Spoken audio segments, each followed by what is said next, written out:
Hello, আসসালামু আলাইকুম guys, সবাই কেমন আছেন? আমাদের চ্যানেলটিকে সাবস্ক্রাইব করবেন। এই যে দেখেন, এই যে মোড়ারে দেখছেন না? মোড়া চিকনের ভিতরে যে পার্থক্য, এখানে এই ভিডিওটা দেখলে আপনি পুরোপুরি বুঝতে পারবেন। দেখেন কি করে এক তার বন্ধু কি যে মোড়ার মোড়া কোন গোডাউনের চাল যে খাইছে। আজ দেখেন আরেকটা কি চিকন, দুটার ভিতরে কি পার্থক্য দেখেন, মোটা আর চিকনের যে পার্থক্য। এই যে শালা আটকে গেছে, কই যাইবো দেখেন। ওরে ডাকতেছে, তুই একটু কাছাই, তোর একটু মারি। এই যে এই যে, এই এখন একটু ডান্স দিবে। এই যে দেখেন, এই যে ডান্স দিতেছে, এই যে মোটার মোটা, কি করবি।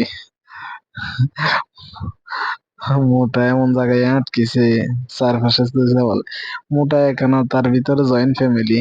আমাদের আমার ওদের মতো তিনজন হবে। মাশাআল্লাহ, দেখেন না, মোটা এমন জায়গায় লক খাইছে, ছুটার কোনো ব্যবস্থা নাই।